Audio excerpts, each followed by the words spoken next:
All right, let's dive right in.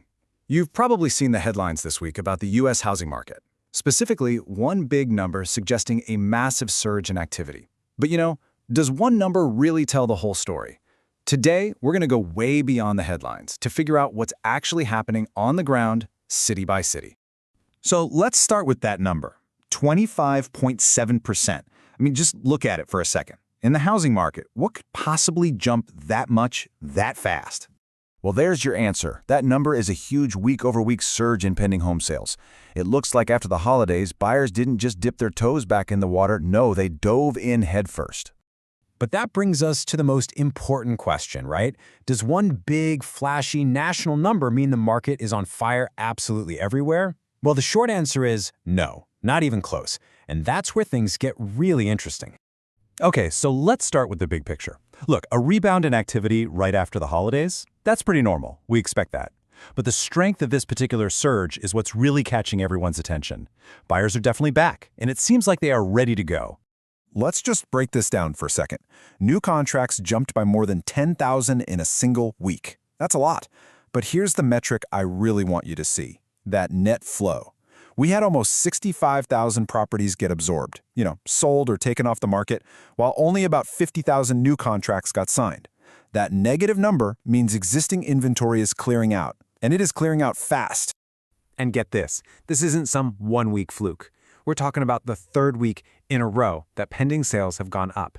This isn't just a rebound anymore. It's starting to look like sustained momentum building in the market. Okay, but this is exactly where the simple story ends and the much more fascinating one begins. That really positive national picture, it completely masks what's happening on the ground in different cities. It is truly a tale of two markets out there.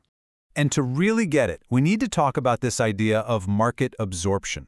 It sounds technical, but it's super simple. It's just asking, are more homes leaving the market than are coming onto it? If the answer is yes, then inventory is clearing out fast. If the numbers are about the same, the market is in balance. This one little concept explains pretty much everything that comes next. And this slide just illustrates the difference perfectly. Take a look at Dallas. Over 2,100 homes got absorbed, but only about 1,500 new contracts were signed. You can see it right there. Inventory is tightening up fast. Now look over at Washington, D.C. The numbers are almost identical. One market is clearly heating up, while the other is just holding steady. So why does that matter? Who cares? Well, this quote tells you exactly why. In a market like Dallas, that shrinking inventory creates way more competition. That can push prices up and mean homes are selling in a flash. But in a balanced market like DC, things are a whole lot more predictable for everyone. But wait, there's another layer of complexity here. Even inside these cities, there's this really curious signal popping up that suggests things aren't as smooth as they might seem. We're calling it the relisting riddle, and it's a huge sign of friction in the market. So, what in the world is a relisting rate? It's actually pretty simple. It's just the percentage of homes that are taken off the market, and then poof, they're right back on again a little while later. It's a really strong signal that something went wrong the first time. Either the price was way off, or a deal that was supposed to close just completely fell apart.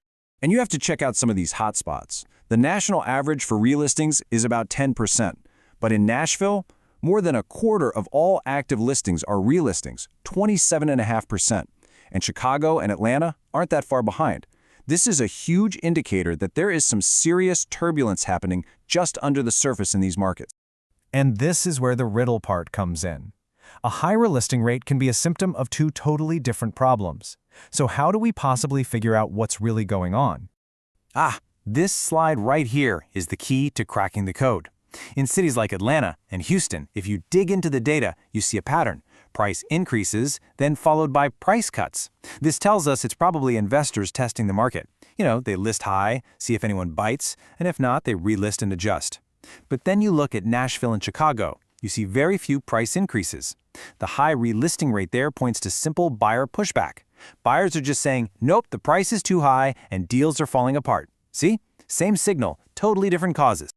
Okay, so we've gone from this massive national surge down to the deep local divides and all the way into this tricky relisting riddle. So let's pull all these threads together and talk about what this actually means for you, whether you're looking to buy, sell, or maybe you're just watching from the sidelines. So here are the key takeaways, the things you really need to remember. First, and this is the big one, look beyond the national news. Your local market has its own unique story. Second, you have to understand your market type. Is inventory shrinking fast, like in Dallas, or is it more balanced, like DC? Because that totally changes your strategy. And third, keep an eye on that relisting rate. It's such a powerful clue about how sensitive buyers are to pricing in your specific area. So let's just sum it all up. The bottom line is this. Yes, buyer activity has strongly rebounded after the holidays. But, and this is a big but, the variation from region to region is just massive. One size does not fit all. Pricing is still the biggest challenge, and it's causing real friction in a lot of major markets. And the most important thing is that your local dynamics will always matter more than the national trends for your outcome. Which leaves us with one final question to think about. Is that big, simple national headline actually hiding the more complex, more interesting story that's really happening in your own neighborhood? Something to chew on. Thanks for watching.